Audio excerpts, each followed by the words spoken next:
Shut up and sit down. Welcome to the Health and Wealth Podcast with your hosts, Tim and Carter. What's trending, Enrichers? Carter Wilcoxon, founder of CSI Financial Group here, with my co-host and former wealth advisor, Tim James, founder of ChemicalFreeBody.com and your new health advisor. This is the show where we reveal the connection between physical and financial abundance. Hey, welcome back, Enrichers. Carter Wilcoxon here. We are ecstatic and pleased today to be able to bring to you our guest, who is our very first female CFP, and we will be bringing her in just a second. But before we go there, let me bring on my Mr. Chemical Free Body co-host himself, Tim James. Tim, how are you, my man? Hey, doing awesome. Doing awesome. I just actually got done doing another podcast of my show and with a naturopathic doctor up in Canada. We had a good chat and we were just talking about raising consciousness and improving health. And I just really enjoyed it. I really enjoyed it. It was the Health Ignited podcast. So check it out with Doctors Nick and Sonia Jensen. That's it. Yeah. She just released a new book. So were you a guest on that podcast? Is that what you're saying? Mm-hmm. Yeah. Awesome. That's fantastic. Well, and my microphone worked. There you go. I guess it just depends on which one of the systems that are available out there that's going to integrate with it properly. Yes. Right? Yes, that's for sure. It happens. Well, speaking of guests, I want to go ahead and welcome our guest coming in from South Carolina, Amanda Bateman, CFP.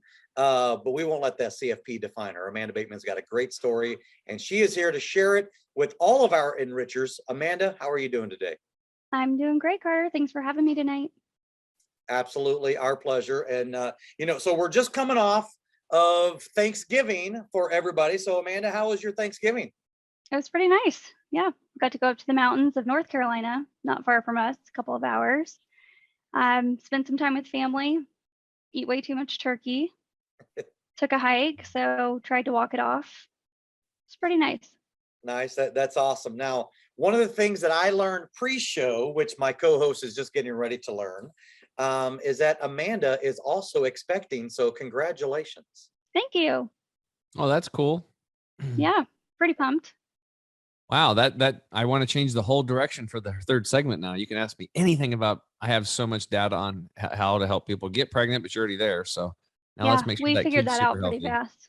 That's awesome.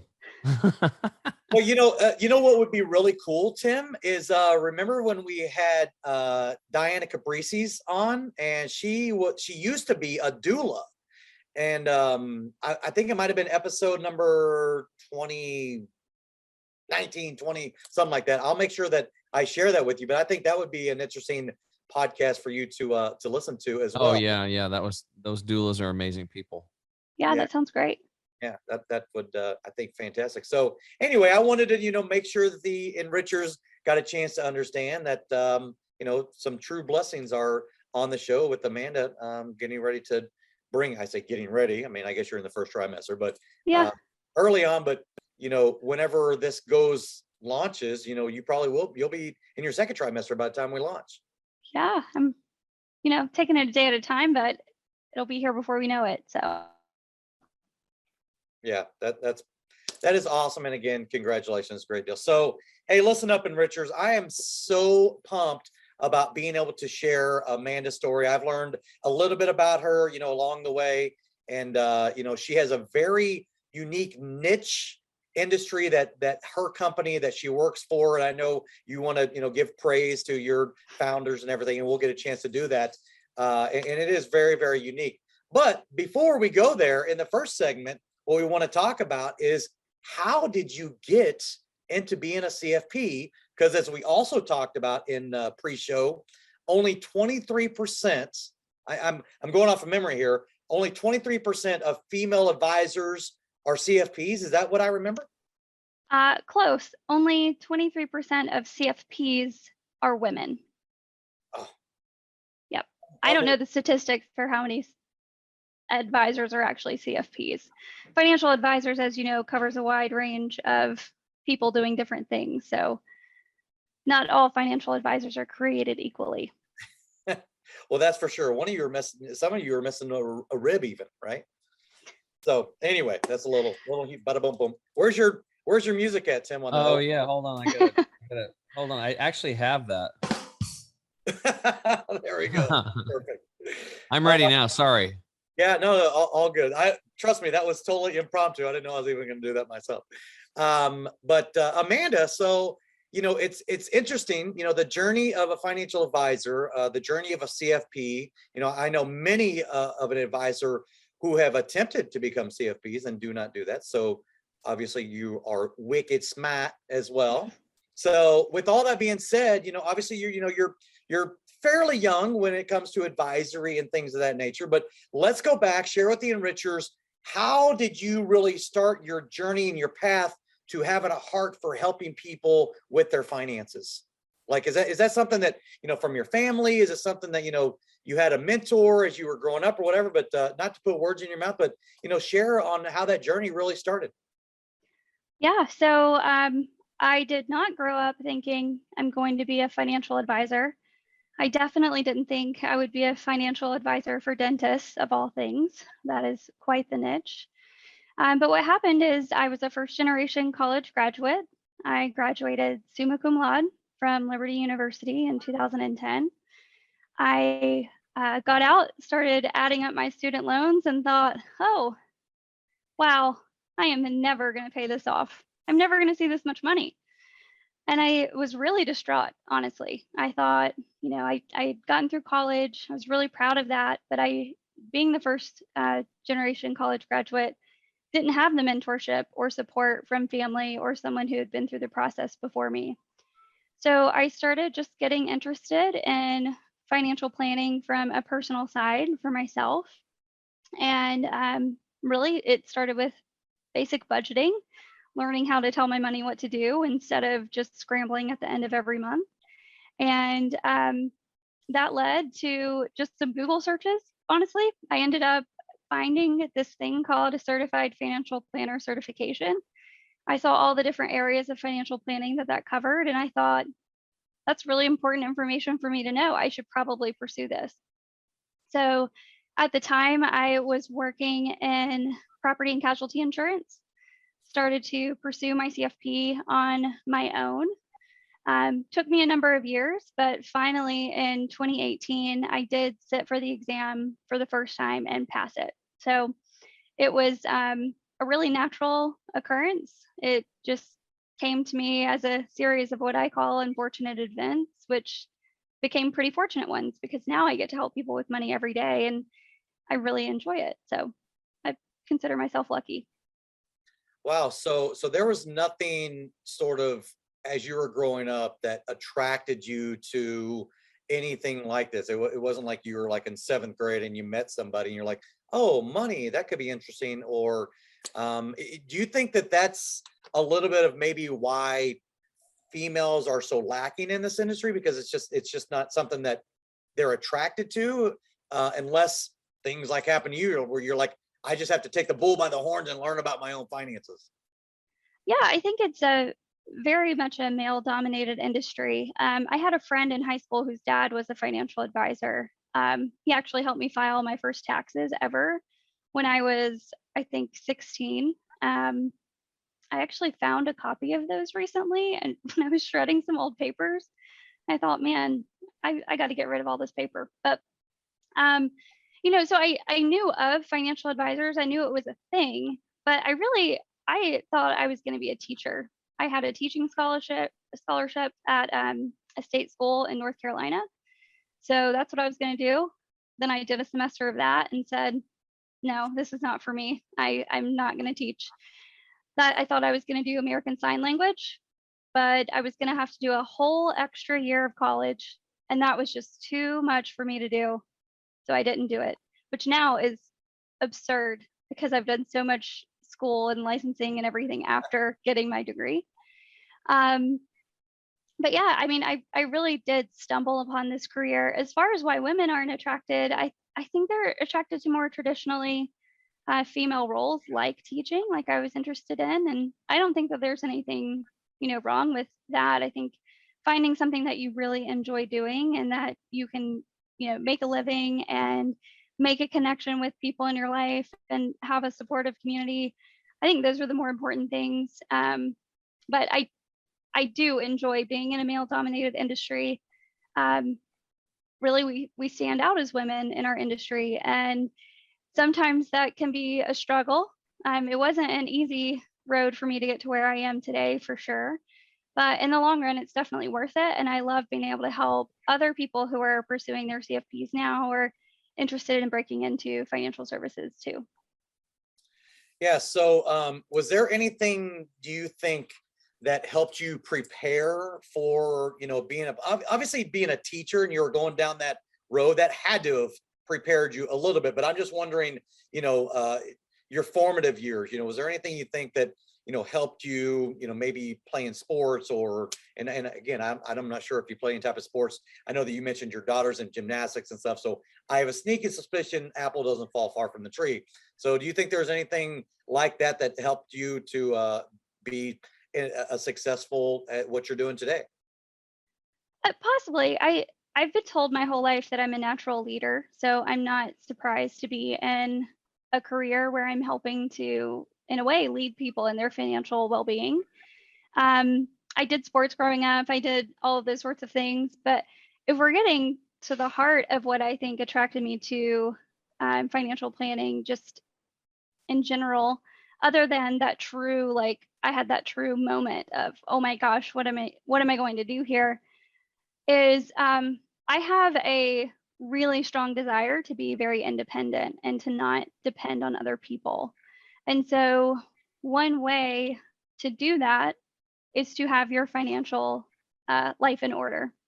So I started working full-time when I was still in college. I started working part-time when I was still in high school.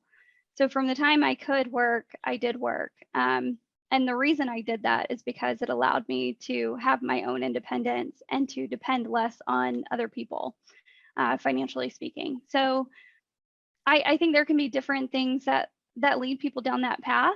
For me, like I mentioned, first generation college graduate, like finances were not very stable in my family growing up. So, I mean, my family was fine. We were middle class. We had food on the table, all those sorts of things, but it wasn't always certain how things were going to be. And I remember my parents changing jobs. And when I was in high school, there was a layoff in my family, which had a big impact. I had been told my college would be paid for, and it ended up not being paid for. So as you can see, those events led to that moment of adding up those student loans. But what I like about financial planning is that with a little bit of forethought and a little bit of, well, as you say, planning, that's the whole word, Right. You can really change your whole life with not a lot of money. And I think that is a really important thing for people to realize. If you don't have to make six figures, you don't have to make 4 times that as a dentist to be well off and to be able to be financially independent and take care of yourself. It's all about the behaviors that you have and putting those systems in place. And I get to help people figure out what it is they want to achieve financially. And then I'm just here to keep them accountable to what they decided they want to do. So I'm not telling them what they have to do or what they should do or the life that they should want to live. I'm finding out, what is it that you want from your life? What do you want to do with this money? What does an ideal work week look like for you? Or what does making work optional look like? And then I get to hold them accountable to what they said they wanted. And as things change, we'll change our plan. But if things aren't changing, I'm going to keep reminding you of what you wanted to do and make sure that you can accomplish that.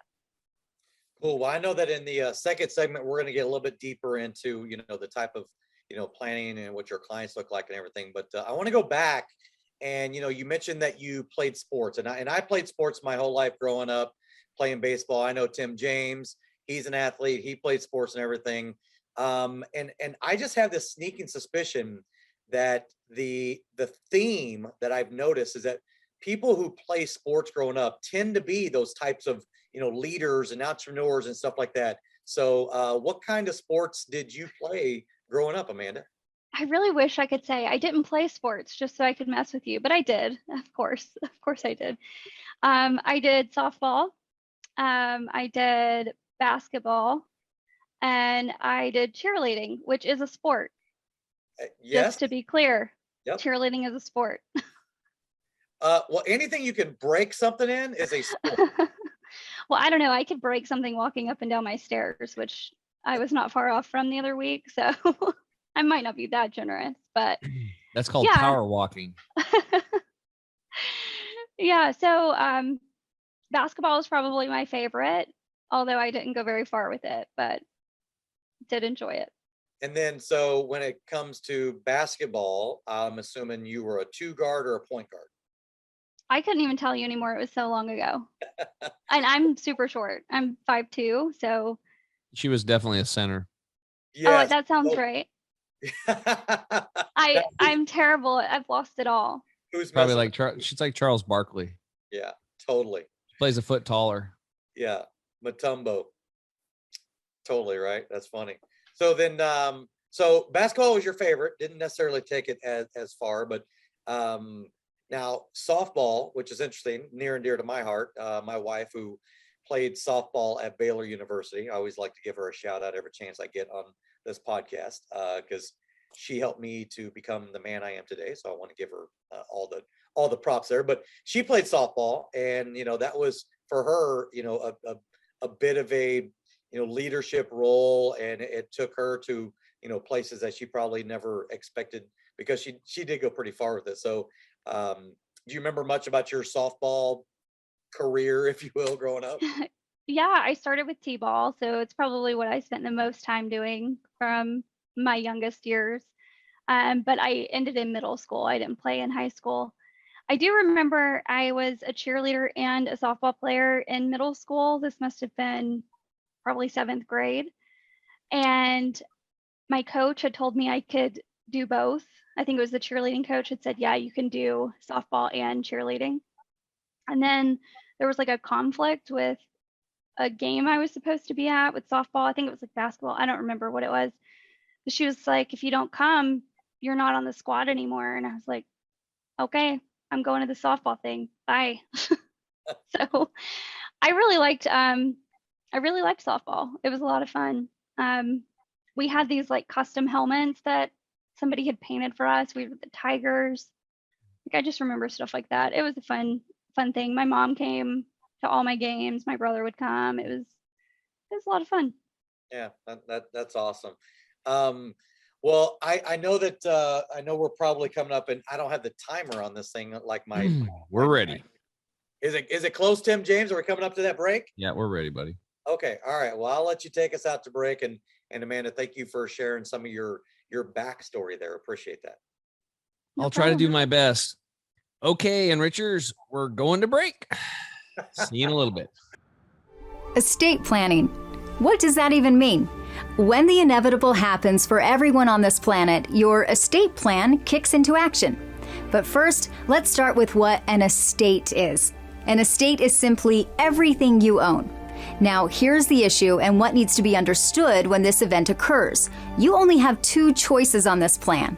Number 1, either you plan how your estate gets handed out and distributed to those you leave behind. Or number 2, your state decides who gets everything you own.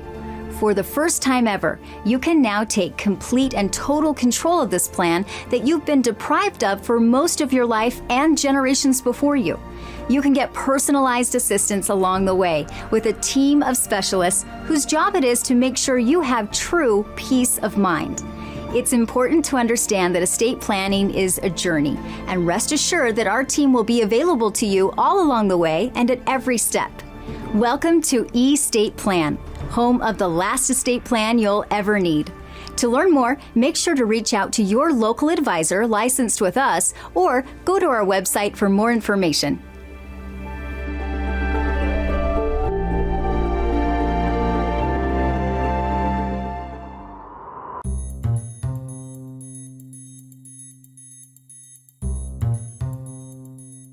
What's up, enrichers? Tim James here, back with my co-host Carter Wilcoxon. Today in the house, Amanda Bateman, CFP, all the way from South Carolina. gracing us with her presence. And yes, she is a glowing human being, not just because she's pregnant, but because she's just awesome. So, hey, Amanda, one thing I noticed when I was I was a financial advisor, I ran into like our advisors groups and stuff like that. They were really wanting women advisors. There was a bunch of women out there that had just had bad experiences with men in general in their lives, and they were jaded, and they would just step over themselves if they could find a woman to work with. And I think it's kind of like that in any industry, that probably 95% of the people, you wouldn't want you to help them or help. You wouldn't want them to help you in whatever you need. Right. So, a lot's changed. It's been quite a few years since I've done that, but you guys have gave some numbers. You said 23% are CFPs. I would imagine that's going up a little bit more. More and more women are coming into the practice, which is awesome. But I think something that's just like, there's certain professions and jobs that lean themselves to certain things, like, nurses as an example, right? More nurses are women. There are men nurses. There's nothing wrong with that, but it's generally people that want to be a nurse are women. So I think that's probably the case. I don't know if that'll ever be, will there be more women advisors than men? I don't know. I don't really care, but I'm just glad that you're doing what you're doing, because I know there's a huge, there's a big market that's underserved out there. There's a bunch of women that have money or whatever. Maybe their husband died, or, and they're not getting help. They're really not getting help, and they could be getting hurt because they're either just their money's sitting in the bank earning nothing, literally, or they might be getting taken advantage of by somebody that just isn't cool. So what's your thought process on that? Yeah, I've definitely seen that. Before my current firm, I worked for Vanguard for several years, and definitely worked with what we refer to as the silent spouse, which 9 times out of 10 is going to be the wife. So I walked with many women through the process of their husbands passing away, and them having to take over financial, not just planning, but just day-to-day finances that their husband had been responsible for. So it's definitely something that we're seeing, and we'll continue to see. Women have a lot of unique things related to their financial lives that men don't necessarily face. And so having someone who has experienced that, or some of those things personally, is really helpful. One of those things, clearly, we've already talked about, is motherhood. Mm-hmm. Having to be out of work for postpartum time with the baby. Usually women are doing that a few times. We forget how terrible it is, and so we go back and we do it again. And even in my niche, I work specifically with dentists, which I know we'll get more into. But our female dentists have other things on their plate that our male dentists generally don't have to worry about. And you talked about this shift in our industry. In the almost 4 years that I've been a CFP, I haven't seen a shift in that statistic of 23% of CFPs being women. Something I have seen in the dental industry is there is now a shift in dental graduates shifting to a majority of women. And that's the first time that's happened in history. We're now at about 58% of dental graduates are female. And traditionally, it's been a male-dominated industry as well. And so our firm saw that trend and thought it was important to bring a female advisor onto our team specifically. We would love to expand and bring more advisors on in the future as well. But it's been really great. A lot of my clients are female, not all of them, but when I'm working with my male clients, I do make it a point as well to bring their spouses in, to make sure that they feel comfortable. And I've done that in every company that I've worked in, because like you're saying, Tim, a lot of times the women just aren't comfortable talking about these things. And so you've probably heard the term, Dave Ramsey, I think, has coined it, having the heart of a teacher. There are a lot of things I don't agree with Dave Ramsey on, but having the heart of a teacher is one of them. So everything that I do with my clients, I'm leading with making sure they understand and they're comfortable with what we're doing and why. So Cool. Yeah, Thank you for sharing. no, thank you for that. That was awesome, Amanda. And it's interesting because I've been, working with advisors for 20 years, right? I mean, I consider myself an advisor to advisors, right? And it has absolutely been male dominated for sure. But it wasn't until about 5 years ago, whenever we built our entire, new business model, if you will, around estate planning as a foundational approach, where I started to really recognize how advantageous it can be when leading with estate planning if you are a female.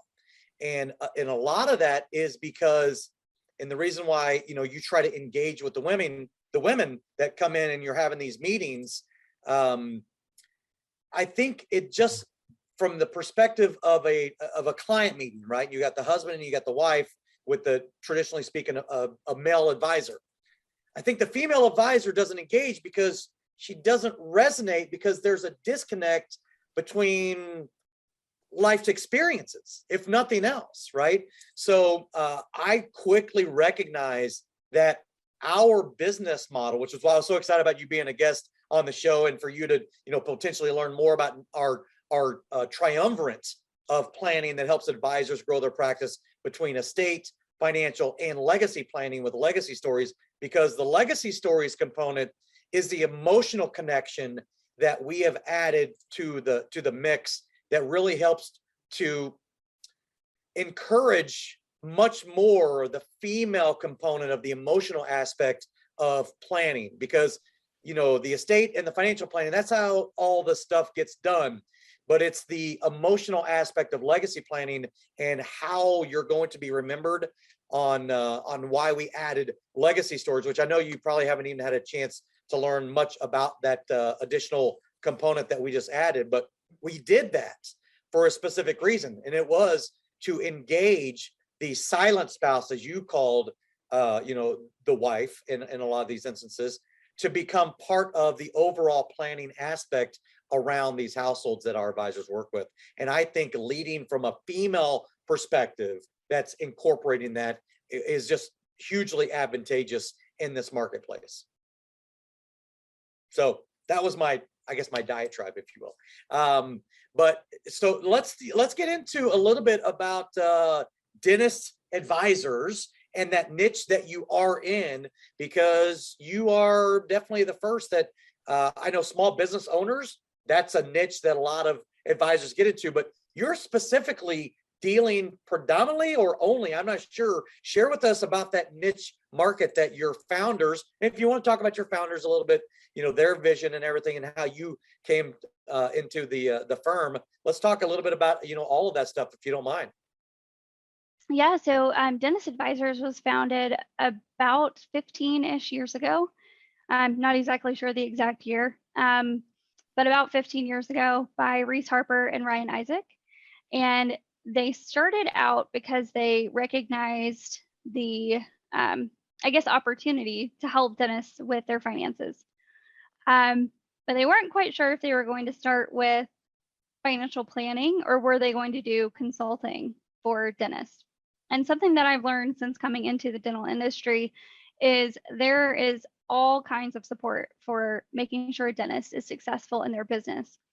They ultimately landed on financial planning as their niche, and we now have partners that we work with for our doctors who need consulting help with their practices. And I am really excited to be here. When I got contacted by Dentist Advisors, I said, that's not a thing. You're not just working with dentists. That's silly. And they said, no, we really do just work with dentists. I had been working at that point with ultra high net worth clients for a couple of years. So we're talking 5 million plus as my minimum client for investments. So we're talking dentists, we're in that, lawyers, all kinds of professions, doctors, anesthesiologists, all of that. So I thought, you're really excluding a lot of people and a lot of potential clients by only working with dentists. But what I learned as I started interviewing with dentist advisors is that it really does allow us to go deep with our clients in a way that is impossible when you're working with a lot of professionals. So we're able to learn, what is it like to be an associate dentist who is trying to figure out how to either start or buy into a practice, or maybe even take over a practice entirely. What is it like to be now a practice owner and maybe it's time to hire an associate? How do you make sure that you are finding the right type of person? How do you make sure that you're not giving away too much of your business? I like to imagine it a little bit like Shark Tank. You don't want to give up too much of that ownership. So we help our practice owners figure that out when the time comes. And we also work with multi-location practice owners. So people who have, we're talking just 2 locations all the way up to some of them have upwards of 5 or more locations. So if you're a dentist, if you're a specialist, if anywhere working with the mouth, we are an advisor for you. So it's been really a whirlwind learning all of the things dentist, because if you're like me, my only experience with dentists was going to the dentist, which I've been doing pretty much my whole life. Thankfully, I had a good dentist. So growing up, and I wasn't worried about working with dentists. I thought, yeah, dentists are cool people. I can do that. And now I'm doing it. So oral surgeon, general dentistry, family dentistry, whatever it is, if they got your hands in your mouth, then that's your potential client. That's right. And only that, right? Unless it's their spouse. Our clients are their spouses. I do have some spouses ask me that every now and then, like, oh, well, you will look at my stuff too? Yes. So if you're married to a dentist, you count. Okay. All right. That's that. Well, and I was kind of sort of like you, right? Like, I'm just like, wait, aren't you limiting the scope? No pun intended there.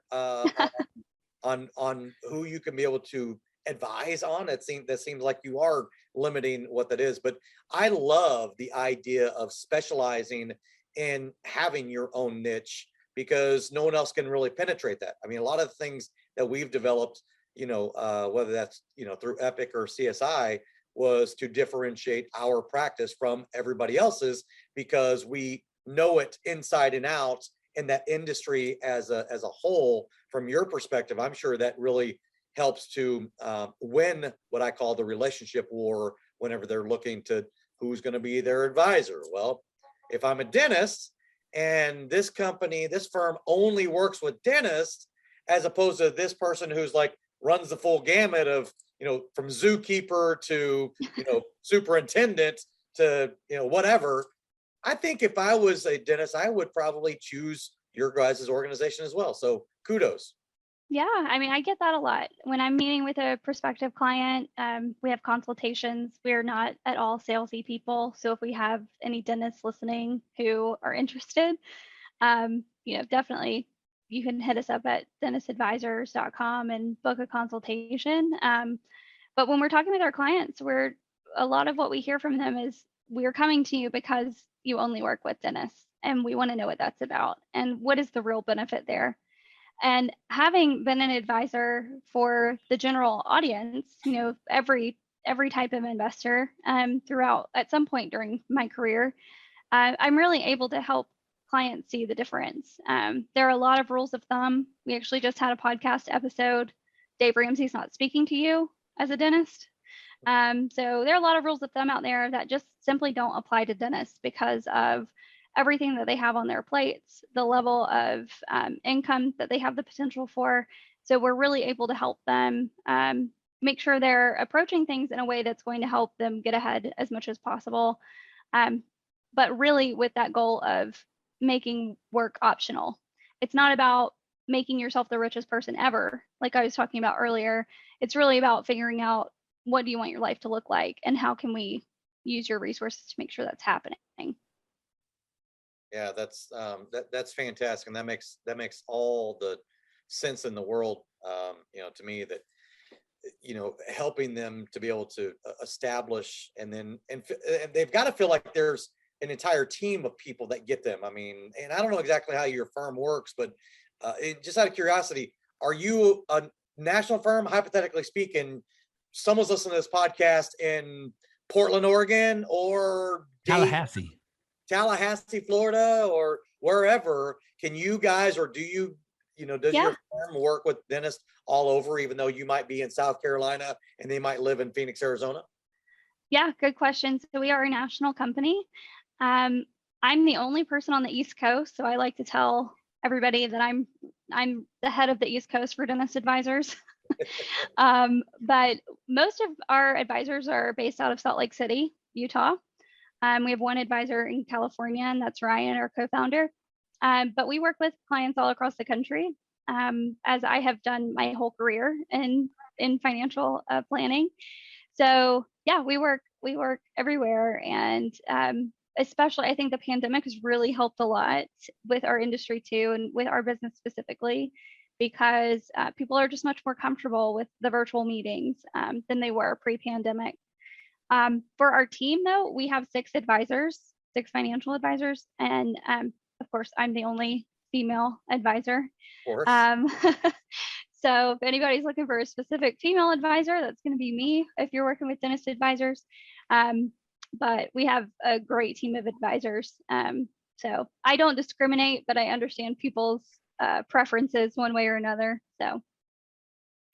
Gotcha. Well, I was only curious, and it's interesting that you said what you just said, because my chairman of the board for Epic Services Company, he has said this countless amounts of times, and the reason why I think are on the cusp of really changing some things when it comes to how advisors help their clients, which is why, offline we should definitely have a conversation about how we can be able to strategically align on some things. But he said, Carter, what was supposed to happen in 2030 happened in 2020, right? When it comes to digital transformation and clients, being forced to get comfortable, learning FaceTime, if nothing else, and just to be able to stay connected to the kids or grandkids across the country, right? Yep. You get on a plane, you can't go anywhere, can't meet anybody. So yeah, I mean, this is just normal, commonplace what we're doing right now. I mean, this is I know they call it Zoom fatigue or whatever, but truth be told, when it comes to business, it's really hard to have a more ideal situation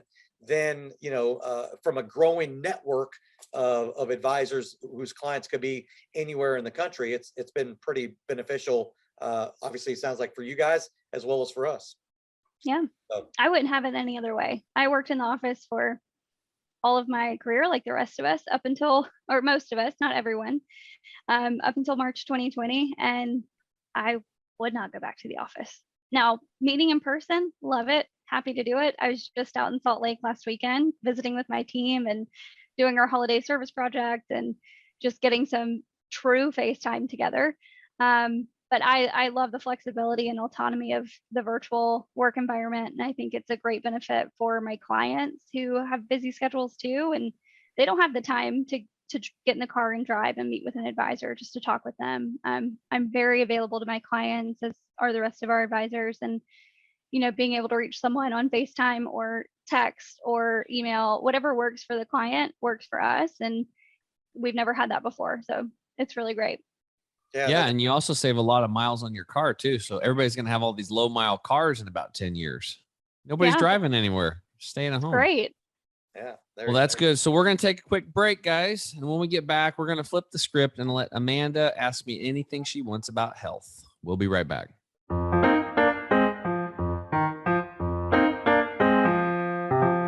You want the absolute best for yourself, and you want it to be easy. That's why we created Green 85. It helps with detoxifying the body gently. We're proud it's chemical-free, unlike almost all other supplements you'll find. Bottom line, Green 85 will get you healthier. We look forward to hearing what Green 85 did for you.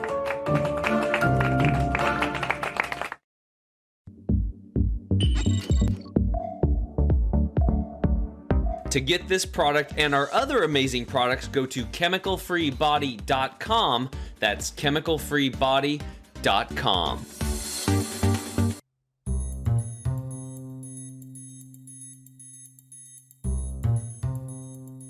What's up, Enrichers? Tim James here. I'm back with my co-host Carter Wilcoxon. Again, in the house today, we've got Amanda Bateman, CFP from South Carolina.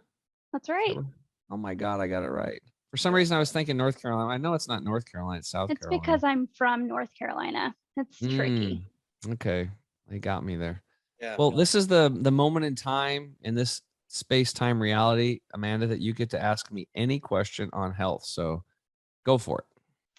Well, I'm going to go the pregnancy route, and I would Okay. love to hear, it's not really a question, but more asking you for your tips on maintaining an active lifestyle through pregnancy. And I'll give you some background on me personally. I do go to Pilates and yoga 3 times a week. It's 2 yoga classes, 1 Pilates class. Kind of looking for some things to do on my off days when I'm at home. I do have a studio bike. So what would your thoughts be on just tips for staying active through pregnancy? Because I want to not feel terrible throughout this. Okay. Well, one thing you just brought up, well, he just triggered something. He said, I don't want to feel terrible. So, a lot of women have a lot of issues during pregnancy, right? And the morning sicknesses and cramping and trouble sleeping and all kinds of stuff. But let me just address the first part of the question, which was like, what are some tips? So number one is like, I would say get outside as much as possible. This is where walking is really good and getting out in nature. That's going to be really good for your baby. Lately, I just shot a podcast on my podcast, the Health Hero Show, called is basically You Are Nature. Okay. We're trying to get clear here. We don't live with nature. We don't live in nature. We are nature. Okay. And just to clear that up for anybody that's not in agreement with that, what's your body mostly made of? It's water. Where does water come from? Nature. Okay. Guess what? Nature. When your bones, the minerals, what's your body made out of? Phosphorus, calcium, right? So when somebody, if old days you'd die, you'd lay on the ground and go back into the earth, and mice would come up and chew on your bones and they'd get some minerals there for themselves. That's what they do. When you see a deer carcass and it's gone, it's just the bones left over. There's little chew marks. Mice are chewing on those and getting it. Nature's amazing. It like recycles itself. Also, if you look at your gut microbiome or gut bacteria, and then go look at the soil microbiome or soil bacteria, many of those are exactly the same. So hopefully everybody gets it now. We are nature. So, and everything that you're feeling, Amanda, emotionally, that baby feels. They've actually had these children like hooked up to these monitors and stuff. And then where the woman and the husband actually got in a fight, and when there was a loud bang, something dropped, the baby actually jumped and arched its back in the womb. So babies actually feel your emotions. That's why, I remember the doctor's name, but he said every woman should be wearing a shirt that says baby under construction, just so everybody knows, right? You want to be around happy people that lift you up, and a supporting spouse, and it should be lots of Zen time and meditation and funny movies and happy stuff. So, getting outside and getting back to nature is really important, because you and your child, that's where you all come from. We all come from that. And walking is good. Mini trampoline is a good exercise. I also like yin yoga. That's a 3 to 10 minute stretching posture yoga. Have you tried that before? No, not specifically, but I'll look into it. Yeah, I think you'll like that one. It's really low impact. And as you're getting towards your, into your 3rd trimester and you can't move around and do as much, that's fantastic exercise. Also, I would say with caution, water exercises, but you have got to, be in an area where you can get into fresh lakes, fresh rivers. You do not want to get into a pool with chlorine. I repeat, do not. Warning, warning, warning. Ladies, do not get into a chlorine pool with your kids, and don't ever put your kids into a chlorine pool. That's toxic. It's bleach, right? So that is not good at all to do that. So try to get into those saltwater pools and that kind of stuff. Make sure there's no chlorine in there. But getting outside, hiking and walking, just some of the normal stuff, and stretching are some of the best things, I in our opinion, over here, that we believe that women should do for exercises. And of course, the water sports, when the water is as clean as possible and close to nature. I love it. Any other questions? Oh gosh, I feel like I should have more. Let me go back to sleep hygiene, which is we mentioned on the break. So I'm going to ask you about what are some good tips for sleep hygiene? Hopefully you haven't covered this in another episode, but I would love to hear Oh, it's your okay. thoughts. It's okay. What's really good is what people that are listening are starting to see the repetitive motion, because we get asked about water a lot. We get asked about sleep, and these are, this is smart. And what about nutrition? What should I eat? Because these are basic fundamentals to health. These Yeah. are basically basic inputs to your system. So sleep is number 2 behind air. Because think about it. Without air, you're dead in 4 to 7 minutes. Without sleep, you die in 11 days, roughly, right? And then water's right there behind it, right? So it's air is important, sleep, and then water, and then food. You can last a couple months without eating. So if we're looking at areas of importance, sleep is in the top 3: air, sleep, and water, right? So it's really important that we're getting good sleep. And there's this thing called the circadian rhythms of life. Have you heard of that? I have, yeah. Yeah. So everything ebbs and flows in nature. And remember, we are nature. We're not living in it. We're not part of it, or we're not living with it. We are nature. So, and the way we've been genetically programmed before Thomas Edison for hundreds of thousands, millions of years, is that the sun comes up and we wake up. And then when the sun goes down, we go to sleep. And the closer we can get to that, the healthier we're going to be, the longer we're going to live, and the more enjoyment we're going to have, because that's how our biological clock internally is supposed to work. And that's what it's set for.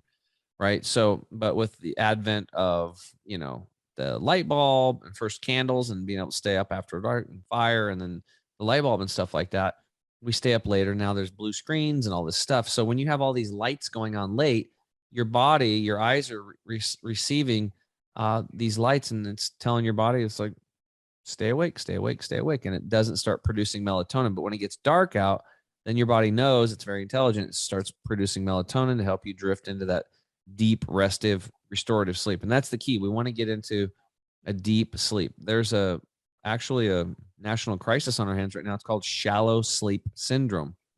Many people are sleeping 7, 8, 9 hours, but they're not getting into that deep, restive, restorative sleep. And a lot of it's because they're eating too late, tremendous amounts of stress, blue lights, laptops, iPhones, computer screens, all that stuff, electromagnetic stress from EMFs, from 5G and smart meters. This is a huge one. This is something I could really, I think you would take it and run with it. It's really important. Is the stuff that you can't see does hurt you. 5G, those smart meters outside of your house, as an example, 2.4 gigahertz. Guess what else is 2.4 gigahertz? Microwave ovens. And they're on the outside of every house. And a lot of people actually have their bedrooms sometimes close to those smart meters. But even if not, it's on the other side of the garage. It's still too close. And then the neighbors have them and stuff. So what you can do is you can call your local, like here, it's Portland General Electric in Portland, Oregon, and have them come remove it. If you have one of those, actually, I call them kill meters, kill boxes. They're not smart at all. They just save them from coming out and reading the little things, but they're blasting you with electromagnetic, their frequency, right? So EMFs. So what you want to do is just get harmonizers. And I've got a gal that came onto my podcast, Dr. Elizabeth Plords. She was extremely sensitive to EMF. So if she even came close to you and your iPhone, it was like somebody was stabbing her with a knife. I mean, she felt it. And there's a lot of people that are very sensitive to it more than others, but we're all sensitive to it. Just some of us at different levels. Even if you don't necessarily feel it, it still is affecting you because we're very tolerable.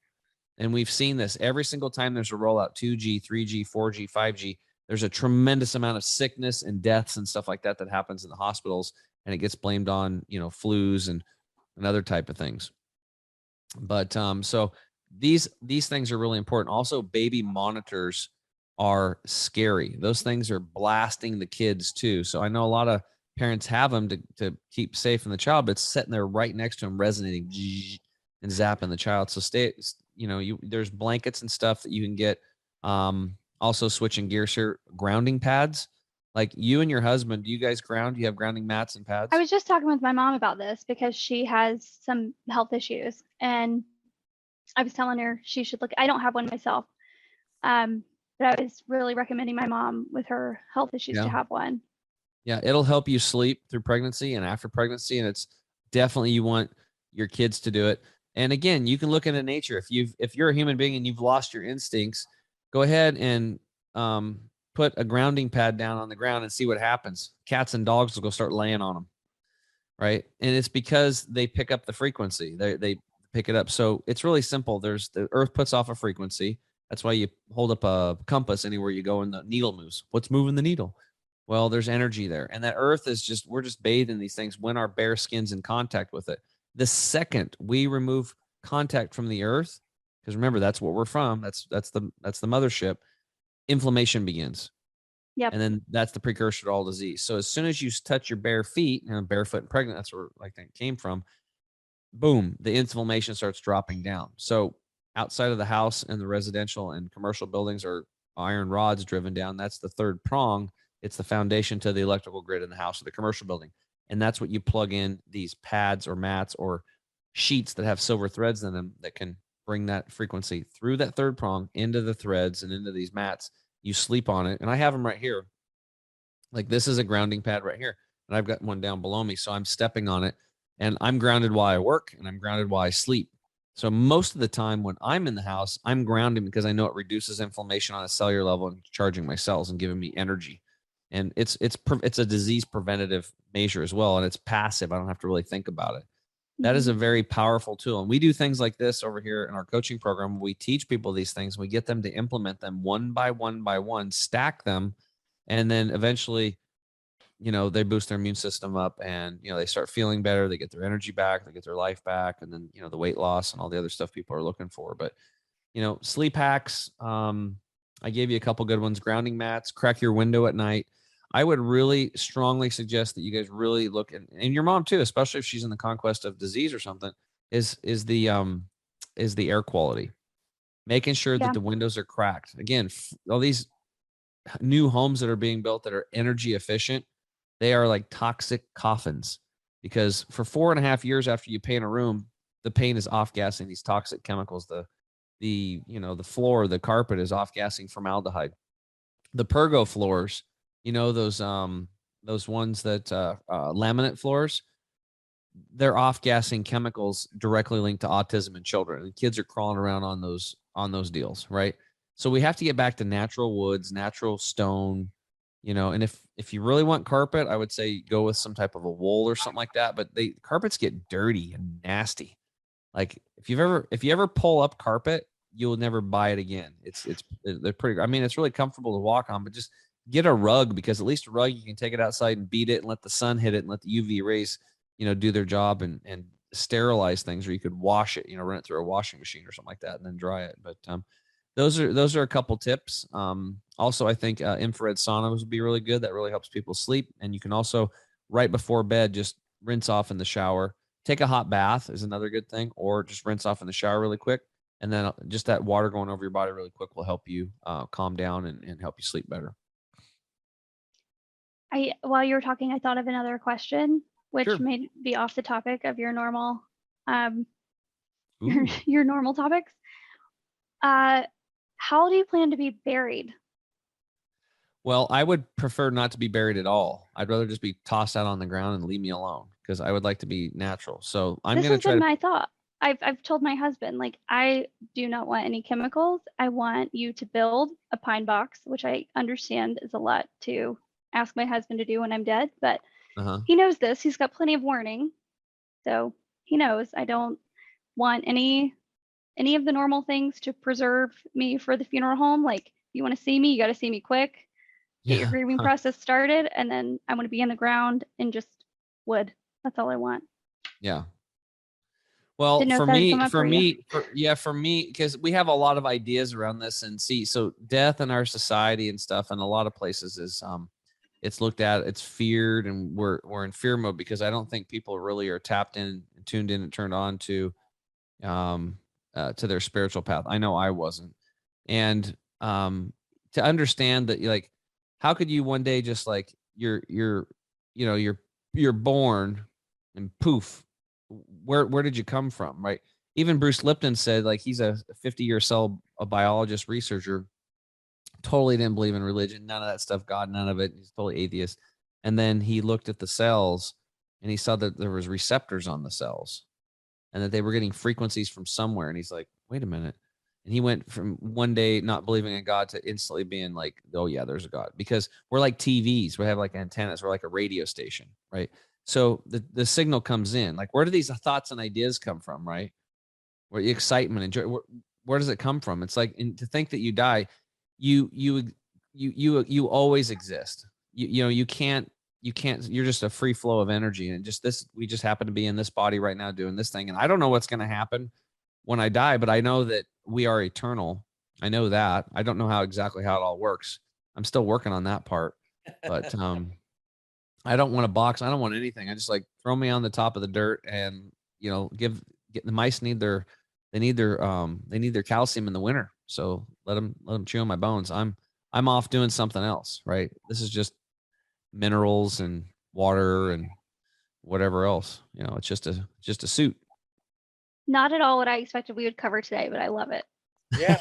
Yeah. What's funny is that's not what I was expecting at all either, but it is interesting. And Amanda, I got to be honest with you, I'm glad that you brought that up. And I can understand why you were curious because of, Tim's take on sleeping and being, we are nature, right? So I had no idea that you had predetermined. You're like, hey, I don't put any of that formaldehyde or anything in my body. Yeah. Just leave me, put me in a wood box, bury me 2 feet under, 6 feet under, or whatever, and just, you're done. I'm out. Amanda, do you listen to country music at all? How could you tell? you know who Joe Diffie is? Yeah. So there's a song called Prop Me Up by Prop Me Up beside the jukebox if I die. I don't want to go to heaven, but I don't want to go tonight. Yeah, that's fill my pretty good. boots up with sand. Put a stiff drink in my hand. Yep. Prop me up beside the jukebox if I die. That's a good one. I like it. I don't want to be propped up next to the jukebox, though. That's Just for sure. Box. I got it. Pine box, dirt, go. Yeah, I mean, I think that's all you need. I told Carter in our, pre-meeting, I have a knack for bringing up somewhat uncomfortable conversations with people. This might be one of them. So hopefully your listeners Not don't at all. mind. I'm excited. But yeah, I like about talking about that stuff. Yeah, that's cool. Well, we really appreciate you coming on today and sharing and being a good guest. And I wish you well in your practice. And I know you're going to do good. It's a really good niche industry. There's a lot of blue ocean there. So that's awesome. And I know, the banks are stepping over themselves to give dentists loans. So they have a good cash flow business. So you can really be able to help them. And they're fun because they're easy to help. Right. Yeah. So anyway, thank you so much for coming on. Yeah. Thanks for having me. Yeah. Awesome. Well, hey, Enrichers, we want to thank you again for joining us today for another episode of the Health and Wealth Podcast. And if you want to be able to see all of the previous guests on the Health and Wealth Podcast, you can go to our website at www.thehealthandwealthpodcastshow.com for all of our previous episodes. Also, make sure to like, share, and subscribe on Google Podcasts, Apple Podcasts, or Spotify. For my fantastic co-host, esteemed Mr. Chemical-Free Body himself, Tim James, and our wonderful guest today, Amanda Bateman, CFP of dentistadvisors.com. And of course, you will be able to see how to be able to get in contact with her as well in the show notes. I'm Carter Wilcoxon, CEO and founder of CSI Financial Group and Epic Services Company. Thank you all again for joining us for another show, Enrichers. And Amanda, thank you from me and Tim ourselves for you coming on and sharing your backstory and your journey through becoming a CFP. My pleasure. Thanks. Awesome. Thank you, everybody. We'll see you next time on the Health and Wealth Podcast Show. Hey, Enrichers. Thanks for tuning in to another episode of the Health and Wealth Podcast. I'm your host, Carter Wilcoxon. And I'm your host, Tim James. And by God, we are committed to helping you guys have fat wallets, flat bellies. So tune in again for another episode and make sure to like, share, and drink a lot of water. Or beer. You have just listened to the Health and Wealth Podcast with Carter and Tim.